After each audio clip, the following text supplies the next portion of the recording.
Oi, sejam todos bem-vindos ao canal Amor, Luz e Espiritualidade.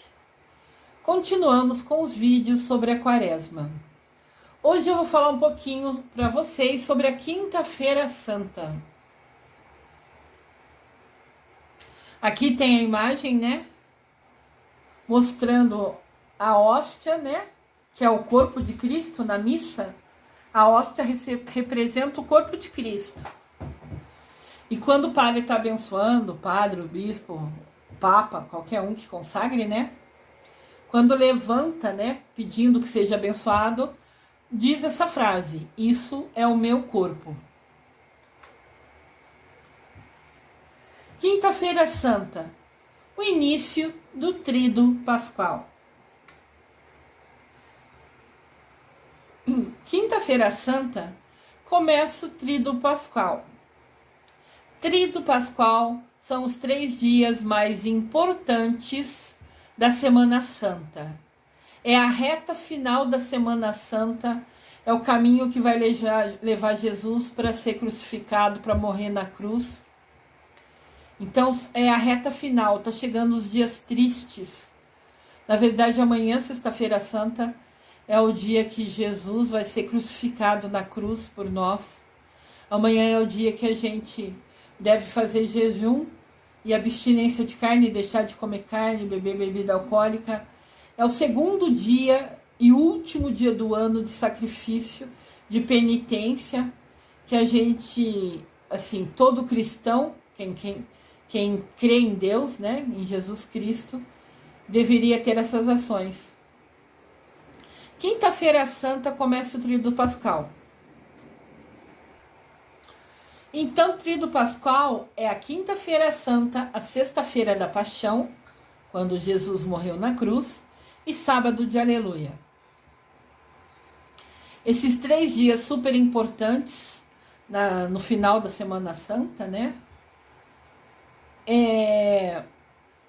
Começa na quinta-feira e tudo isso, a Semana Santa, acaba no domingo de ressurreição, né? Finaliza com a ressurreição de Jesus Cristo, graças a Deus. Então, o Tríduo Pascal é a Quinta-feira Santa, que é a doação. É aquela imagem do lado esquerdo, aqui para a gente visualizar. A Sexta-feira Santa é a Paixão. É a imagem que está no centro, embaixo, no campo inferior. E o Sábado de Aleluia é a imagem que está do lado direito. Então, esses 3 dias, quinta, sexta e sábado, é o Tríduo Pascal. Os dias mais importantes da Semana Santa. Na Quinta-feira Santa, ocorrem alguns eventos. Todos são importantes. São eles: a Missa dos Santos Óleos, a Missa dos Santos Óleos, né? Eu falei assim, talvez confundisse. A Missa dos Santos Óleos, o Lava-Pés e a Última Ceia. Esses eventos, tudo isso aconteceu na Quinta-feira Santa. Farei vídeos com mais detalhes sobre o Lava-Pés e a Última Ceia. Eles têm muitos pontos importantes. Então, farei vídeos específicos deles. Sobre a Missa dos Santos Óleos, eu vou falar para vocês aqui. Nessa missa, acontece a bênção dos óleos. São 3 óleos que existem: os enfermos, os catecúmenos e a consagração do óleo do Santo Crisma, esse feito pelo bispo ou arcebispo. Esses 3 óleos, cada um tem uma finalidade sacramental. Eles são usados em algum sacramento. A igreja tem 7 sacramentos. Esses óleos são usados em alguns sacramentos. Apesar dos 3 serem óleos, e falar assim, tudo óleo é tudo igual. Não, cada um têm a sua importância, o seu significado. Eles são diferentes entre si. E eu vou explicar um pouquinho sobre eles. As diferenças entre os três são: santos óleos. Aqui tem a imagem dos vidrinhos, né? Normalmente são vendidos assim. Óleo dos enfermos. Este óleo significa a força do Espírito Santo para a provação de doença. Tem por desígnio a tonificação das pessoas. Ao enfrentar a dor, traz força para a pessoa. E até mesmo a morte. A pessoa pode enfrentar dores e pode enfrentar a morte, se for essa a vontade de Deus. Esse óleo dos enfermos é muito usado na unção dos enfermos. Quando uma pessoa está doente, às vezes no hospital, ou está muito ruim, às vezes ela pede, ou a família pede, que o padre, né, ou o arcebispo, quem puder, quem for responsável pela paróquia, pela comunidade dele, se pode ir lá dar a extrema unção. Então o padre vai lá, faz a confissão da pessoa, se ela estiver consciente, se ela quiser contar os pecados dela. O padre ouve, se ela assim quiser falar, e depois abençoa ela com esse óleo. E normalmente, né, realmente é direcionada para quem está doente, para quem está no hospital, ou quem está parecendo que vai, né, morrer, alguma coisa assim, no sentido desse óleo da força, traz força, aumenta a fé da pessoa. E já aconteceu, eu conheço pessoas que receberam a extrema-unção, né, o sacramento do perdão final, o último sacramento, e depois ou se recuperaram e voltaram à vida. Então, assim, se vai morrer ou vai ficar vivo, só depende dos desígnios de Deus. Mas esse sacramento, usar esse óleo para te dar força, para aumentar a sua fé e para, sei lá, dar um acalento, sabe? Essa bênção final te acalma a alma. Mesmo que você esteja na hora final, você fala, não, tá chegando minha hora, eu tô fraca, eu não tenho mais condições, eu me sinto cansada, chegou a minha hora, e ter a bênção de poder passar pelo sacramento da unção dos enfermos é uma bênção que até você pode fazer a confissão, né? Falando tudo o que aconteceu, ficando com a alma limpa, transparente. Porque se for a sua hora, se for a vontade de Deus, você já vai estar com o coração em paz, né? Vai ser mais fácil prestar conta para Deus, né? Então esse óleo é específico, mas com o foco de ajudar a força, né? Trazer força, trazer fé, trazer resistência para enfrentar a dor. Aqui tem um vidrinho, né, dos óleos dos enfermos. Esses vidrinhos têm todos os tamanhos, de todas as cores. Depende do quanto cada comunidade pode gastar. Então, tem uns que vão ser lindo, brilhante. Provavelmente lá o do Papa deve ser muito bonito.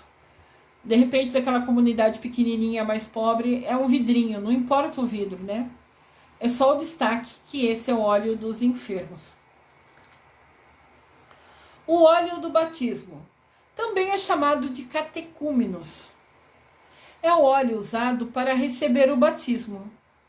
E ele é usado tanto para adulto como para criança.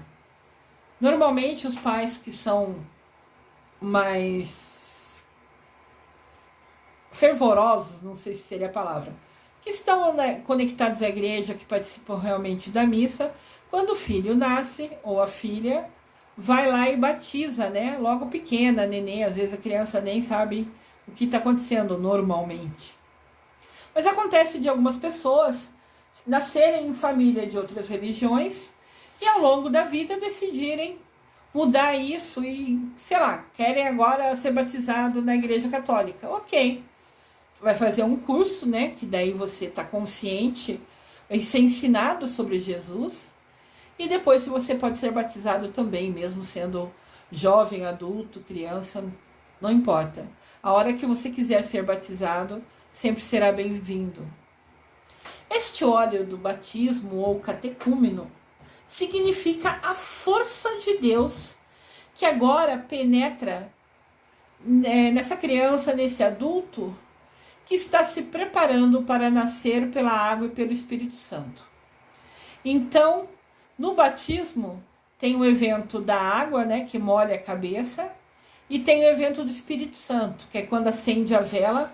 Normalmente os padrinhos seguram essa vela, que é acesa numa vela grande, que é o Círio Pascal. Eu vou falar sobre ela no futuro. Tem um vídeo sobre ela no sábado de Aleluia, para vocês conhecerem. Então, quando acende a vela, os padrinhos normalmente seguram essa vela acesa. É o momento que a criança está recebendo o Espírito Santo. É o símbolo, né? E a água é quando molha a cabecinha dela. Então ela recebe, ela nasce para essa religião, né? Para a Igreja Católica, nesse batismo através da água e do Espírito Santo. Aqui tem o olhinho também, né? Escrito batismo. São só imagem para vocês lembrarem, para ficar fácil o entendimento. E tem também o óleo do crisma. Ele tem por significado a plenitude do Espírito Santo, como os cristãos se assumindo na missão de Cristo. O crisma é você confirmar a sua fé, né? Eu fui batizada, era nenezinha, tinha 2 meses, se eu não me engano. Então, ao ser batizada, meus pais assumiram por mim o compromisso, né, de seguir a Jesus, seguir a Deus.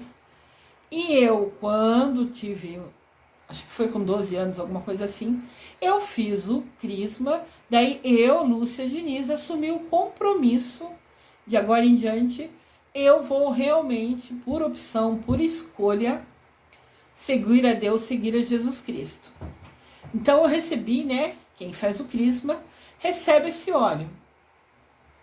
Ele é usado no sacramento do crisma, que é chamado de confirmação batismal. É você confirmar a sua fé.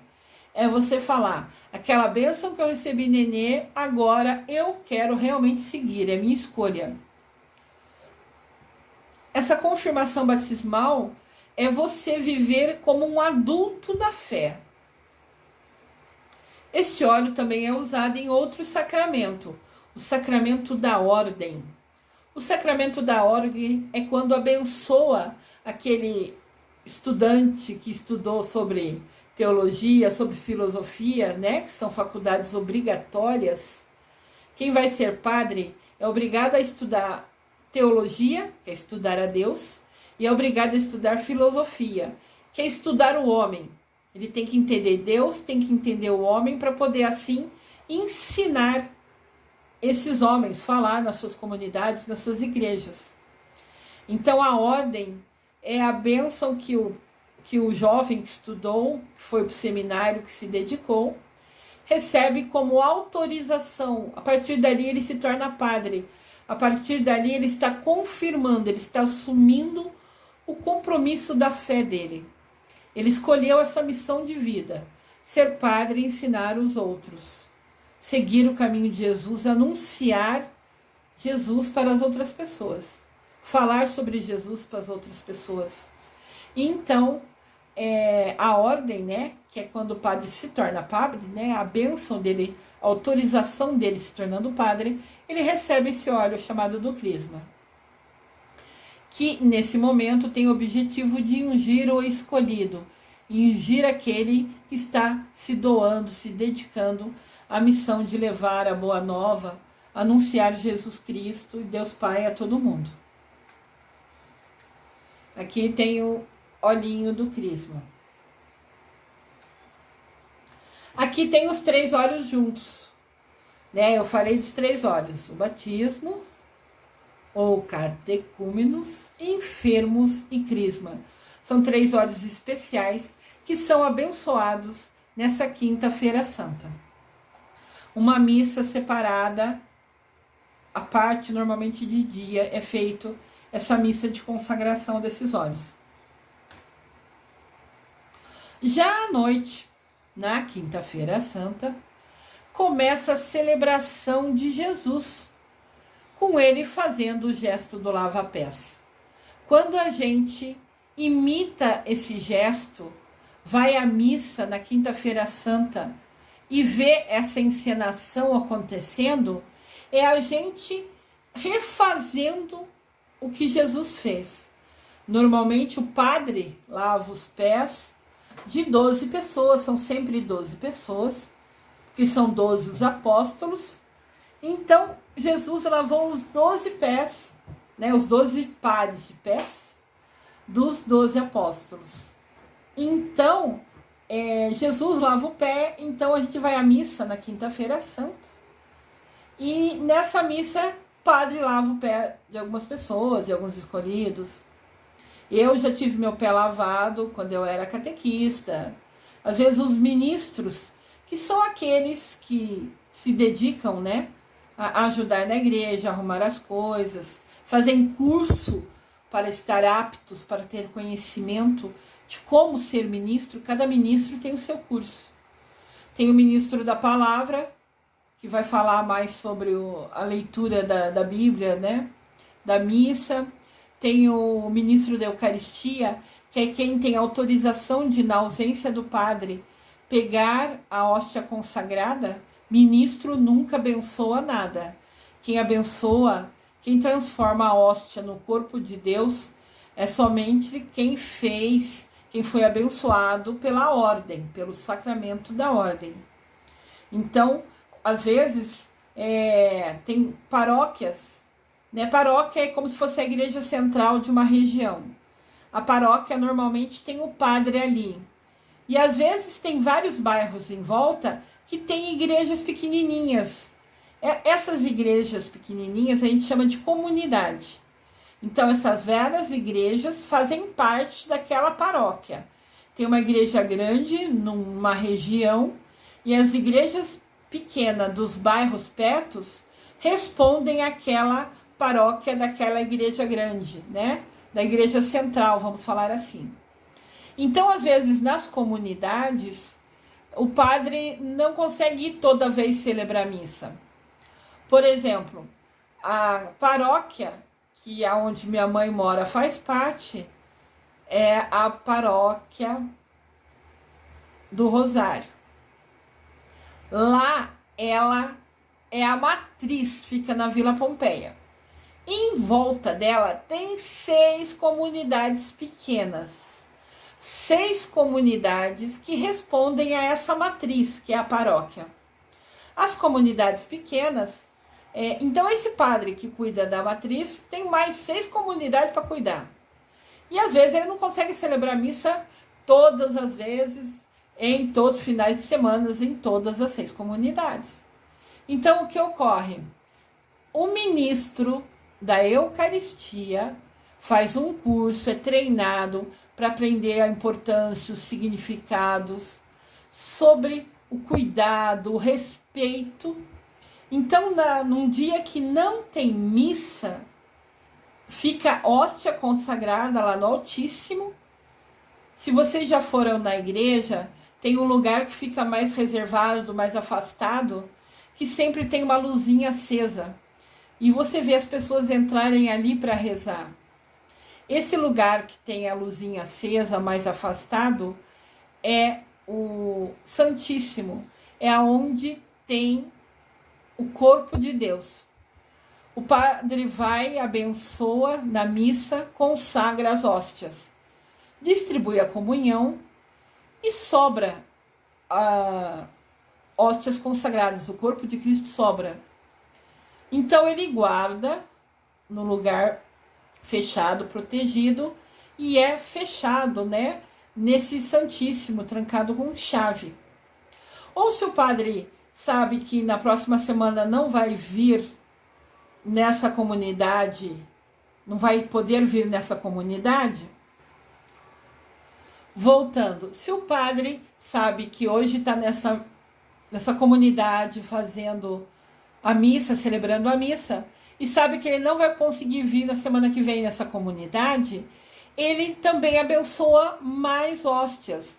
Ele abençoa mais hóstias, transformando elas no corpo de Cristo e deixa mais hóstias guardadas no Santíssimo. Assim, na outra semana, quando ele não puder vir, os ministros celebram. O que acontece? O ministro da liturgia vai ser o responsável por falar sobre as leituras do evangelho daquele dia da missa. Cada missa tem um evangelho, tem uma primeira leitura, uma segunda leitura e um evangelho. Então, o ministro da palavra, quando não tem o padre, ele vai explicar sobre isso. Mas ele fez curso, ele entendeu um pouquinho, né, estudou um pouco sobre a palavra de Deus. Então, o ministro da palavra vai falar sobre as leituras da missa. O ministro da Eucaristia é aquele que foi treinado, fez curso e tem a bênção, a autorização para, na ausência do padre, pegar a chavinha, ir lá abrir o Santíssimo com todo respeito, trazer até o altar. E não tem, na ausência do padre, não tem a parte de consagração. Essa parte não é lida, porque ninguém ali tem o dom, tem a autorização de consagrar. Então, quando tem celebração, que é uma reunião de pessoas para estudar, para fazer, celebrar sem a ausência do padre, né?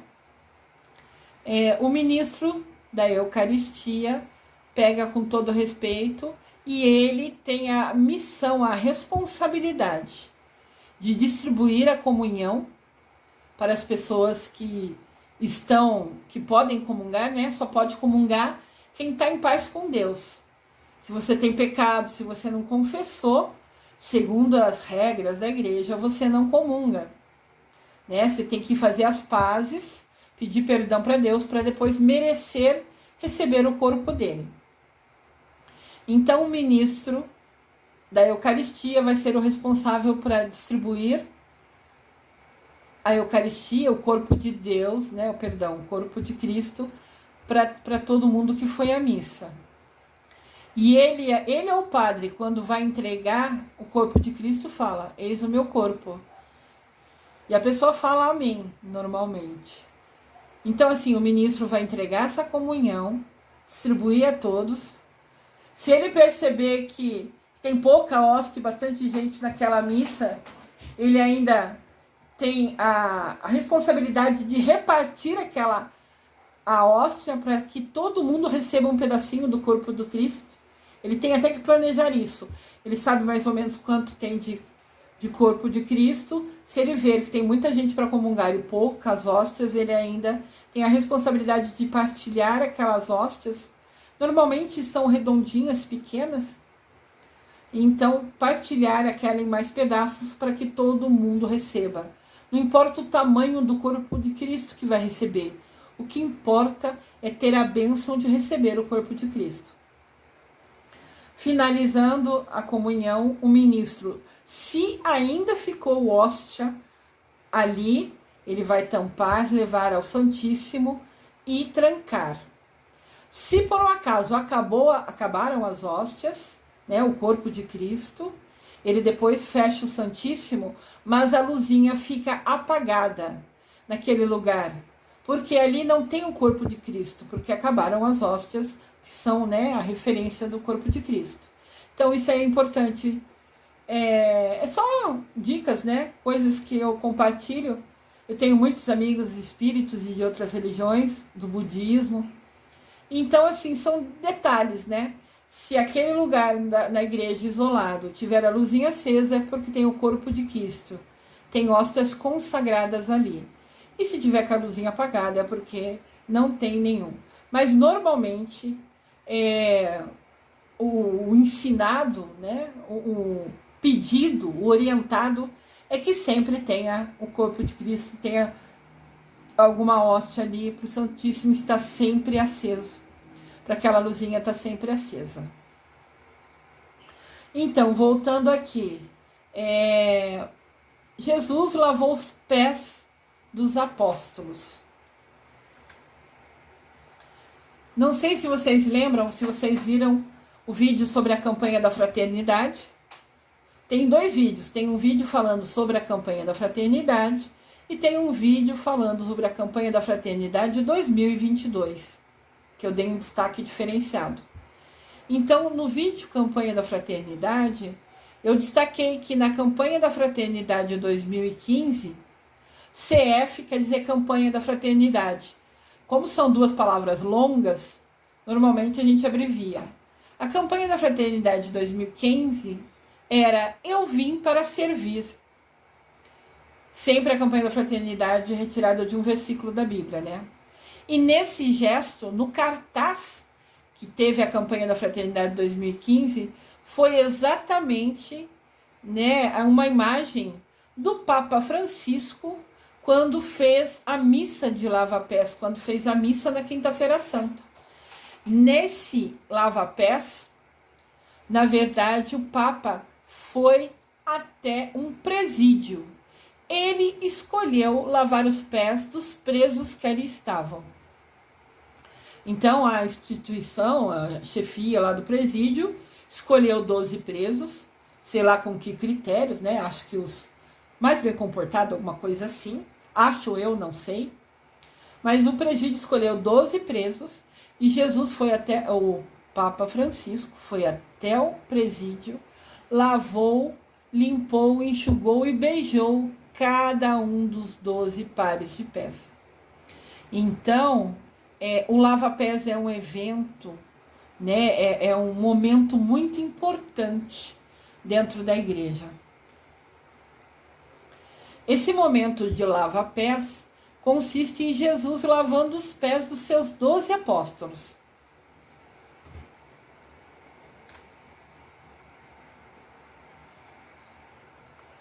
Aqui temos a imagem de um padre lavando o pé. Podem ver que essas mulheres sentadas com essa roupa, com essa túnica branca, quer dizer que elas são ministros. Pode ser ministro da palavra, pode ser ministro da Eucaristia. Tem o ministro do acolhimento, é quem fica na entrada da igreja recebendo as pessoas, falando seja bem-vinda, né? Então tem vários ministros, várias funções na igreja, que os ministros, que quem escolhe se dedicar, fazer esse trabalho voluntário na igreja, faz um curso, um treinamento, para saber detalhes sobre isso que ela escolheu, né? Então, esses ministros, em qualquer missa, você vai vê-los com essa túnica branca, mostrando que eles também estão ali a serviço de Jesus. Eles estão ali como voluntários, né? Usando o livre-arbítrio para ajudar, para se dedicar naquilo. Nesse exemplo de imagem, o padre está lavando os pés ali da moça e tem outras moças na frente que vão ser lavadas também. Se você observar a moça que está aqui próximo ao lado direito, ela já está com o pé descalço, esperando o momento dela de ser lavado o pé. Então, esse padre decidiu lavar os pés dos ministros, das pessoas voluntárias que se dedicam a ajudar a igreja. Isso ocorre às vezes, muitas vezes. Segundo descreve João Evangelista, sobre o evento do lava-pés, Cristo manifesta sua disponibilidade a amar até o fim. Ele se considera o servo da humanidade. Cristo se considera o servo da humanidade. Que absurdo! Ele está falando que ele veio servir a gente. Nós que temos que servir a Jesus, é o contrário, né? Mas Cristo sempre foi muito humilde, muito bondoso em qualquer ação dele. E ao lavar os pés, ele se ajoelha ao chão, ele fica abaixo da pessoa. É um sinal de humildade estar abaixo da pessoa. Aqui tem um arcebispo, se eu não me engano, lavando o pé, um bispo ou um arcebispo, que está lavando os pés. Aqui eles pegaram pessoas da comunidade. Às vezes são escolhidos ministros, às vezes são escolhidas aquelas pessoas que vêm sempre à igreja. Tem algumas pessoas que, por escolha, não assumem um compromisso de ministro na comunidade. Mas estão ali toda a missa, estão ali participando, ajudam da maneira que podem. Às vezes as igrejas fazem algum evento, um bingo, alguma coisa para arrecadar dinheiro para a igreja. E essas pessoas que não são ministros não podem sempre ajudar, mas num dia que tem um bingo vai ajudar, vai ficar no caixa, vai girar a bolinha do bingo, cada um doa naquilo que pode. São pessoas voluntárias fazendo, para ajudar a igreja. Então, algumas comunidades, às vezes, ou algumas igrejas mesmo, decidem lavar os pés dessas pessoas que estão sempre à missa. Não trabalham direto, não são ministros, mas mesmo assim, estão ali toda semana, reservam um tempo da sua agenda para estar ali, para ouvir a palavra de Deus. Então, os padres escolhem lavar às vezes os pés dessas pessoas que vêm à missa toda semana, que estão sempre presentes, ouvindo a palavra de Deus. A celebração da Ceia do Senhor. Então, Quinta-feira Santa tem 3 eventos. Tem a bênção dos olhos, que é feito de dia. E à noite tem a missa, onde tem o evento, Tem o lava-pés, que é o padre imitando Jesus, se doando, lavando os pés, sendo humilde, se colocando à disposição, daquela pessoa, de quem está lavando o pé. E depois tem a celebração da Ceia do Senhor. Na Ceia do Senhor, que é celebrado nas comunidades e paróquias toda Quinta-feira Santa. Então, Quinta-feira Santa hoje, à noite nas igrejas, vai ter a missa, da Quinta-feira Santa, que envolve o lava-pés e a última ceia. A gente, ao participar dessa missa, a gente está recordando os passos de Jesus. A gente está se fazendo presente como se fosse um dos discípulos dele que estavam ali ao lado dele. E vamos partilhar da última ceia. A última ceia que Jesus rezou, o partilhar do pão e vinho que Jesus fez pela última vez em vida com os 12 apóstolos. Quando a gente vai à celebração da Quinta-feira Santa, a missa da Quinta-feira Santa, nós estamos andando com Jesus e com os 12 apóstolos. Nós estamos ao lado deles, repetindo, relembrando tudo que eles fizeram. Aqui tem um quadro que chama A Última Ceia. Esse quadro é um quadro famoso pintado por Leonardo da Vinci.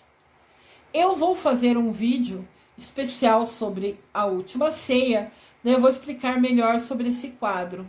Ele tem muitas referências, muitas dicas importantes nessa imagem, que eu vou explicar com detalhes para vocês no vídeo da última ceia. Assistam, que vai ser muito interessante. Por meio da celebração dessa... É como se fosse a primeira missa, é considerada a primeira missa. E a Sagrada Eucaristia. A última ceia é como Jesus ensinando para a gente como celebrar a missa. Se reunir, fazer as leituras e depois receber o corpo e o sangue de Jesus. A Sagrada Eucaristia é narrada em Mateus capítulo 26, versículo 26. E é quando a gente se une a Jesus.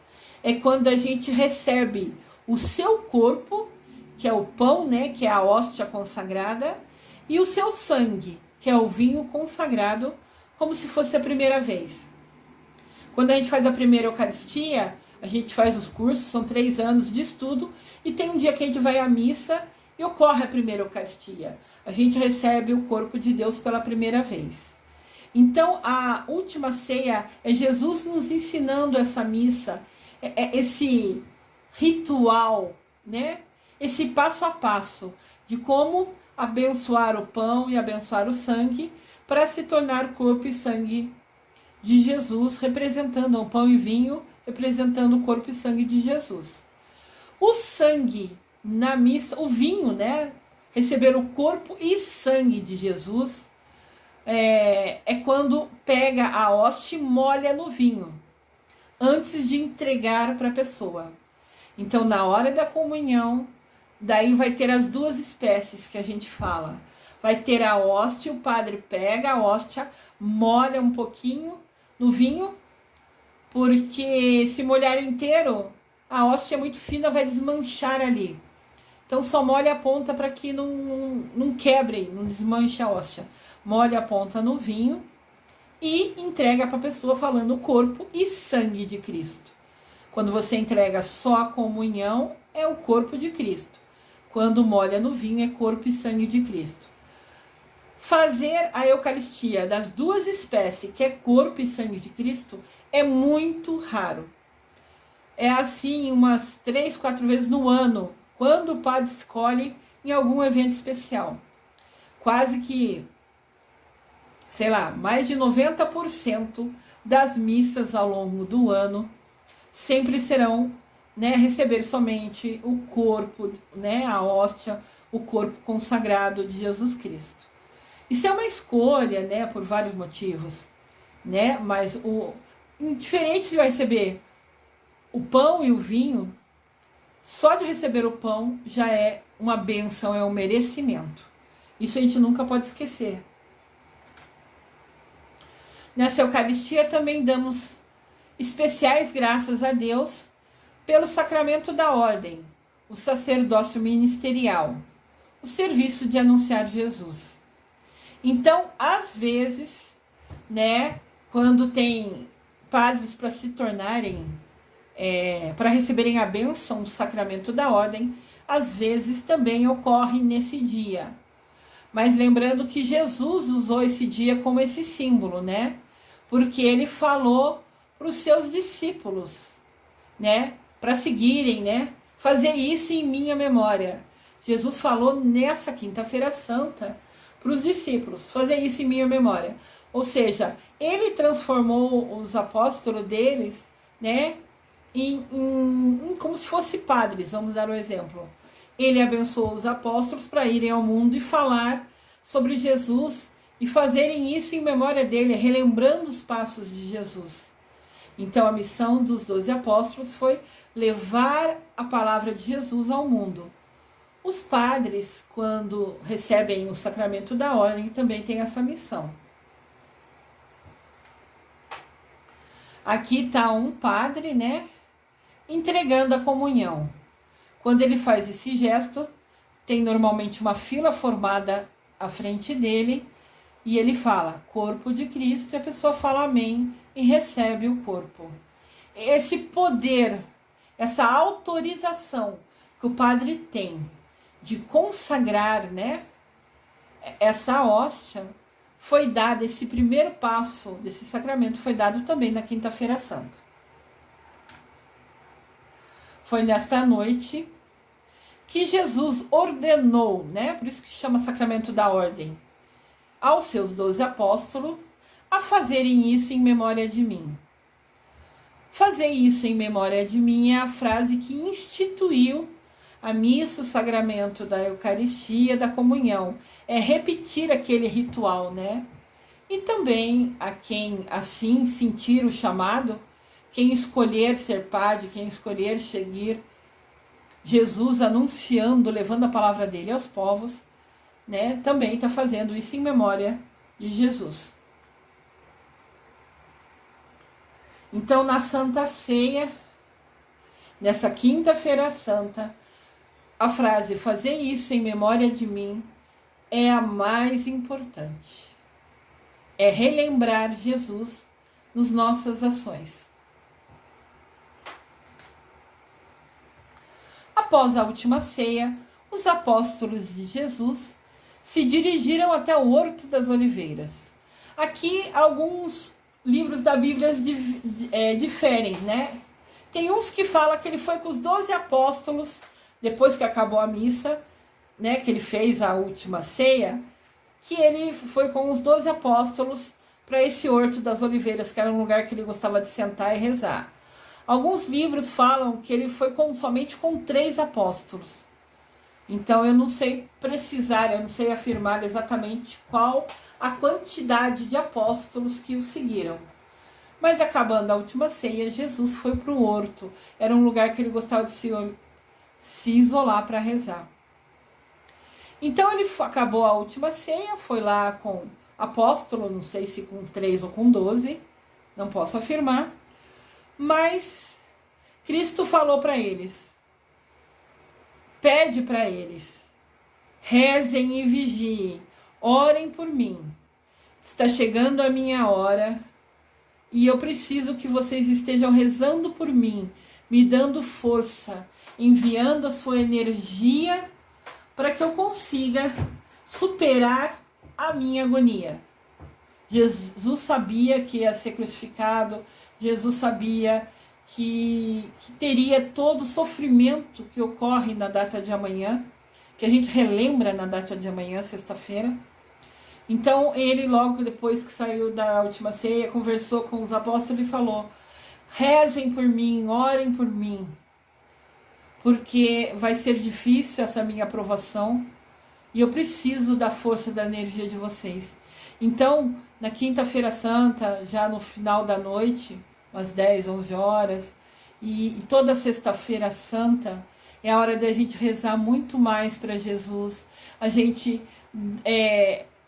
se dedicar como um dia de bastante oração, porque a gente está relembrando tudo que ele sofreu, ele sentiu na carne.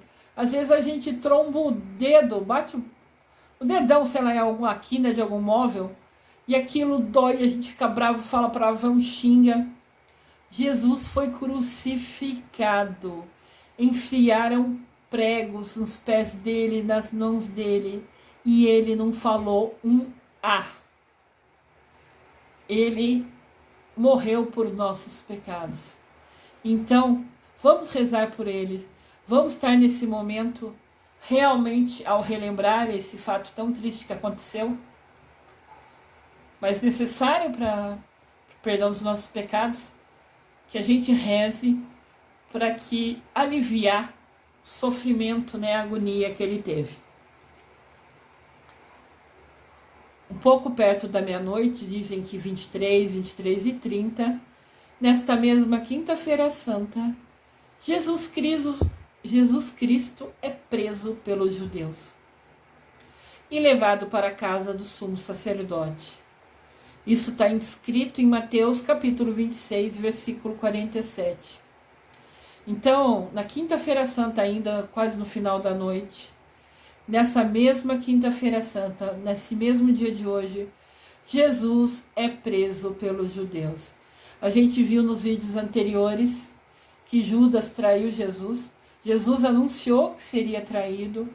Depois Judas traiu Jesus falando aonde ele ficava, contando, né, para os doutores lá, onde Jesus ficava para fazer as orações dele. E graças àquela informação que Judas deu, aquela traição que Judas fez, Jesus foi realmente preso naquele local que ele normalmente ficava. Então, na quinta-feira santa, a gente já fica triste, começa esse momento de tristeza, né, relembrando tudo que Jesus viveu. Nesse momento, ele é preso pelos judeus e levado à casa do sumo sacerdote, que é quem vai julgar ele e avaliar ele. E lembrando, ainda nessa quinta, eu vou postar aqui para vocês um vídeo falando um pouquinho mais sobre o lava-pés e sobre a última ceia, que são muito importantes alguns detalhes. Então nós, juntos, vamos permanecer também atendendo o pedido de Jesus, rezando e vigiando. Vigiando é quem faz vigília, né? Quem reserva uma parte da noite, em vez de dormir, ficar rezando. Vigília é você deixar de dormir, escolher deixar de dormir por uma certa hora para ficar em vigília, ficar rezando, ficar orando. Então, vamos permanecer assim, vamos atender o pedido de Jesus e rezar por ele, enquanto ele enfrenta a sua terrível agonia, né, que vai ser a crucificação que vai acontecer na data de amanhã. Vamos relembrar nesse momento as coisas boas ainda, né? Ainda vem o vídeo Lava Pés e a Última Ceia, que tem muito aprendizado importante pra gente. Então vamos focar nesses vídeos, nessas informações. Tenha uma feliz Quinta-feira Santa.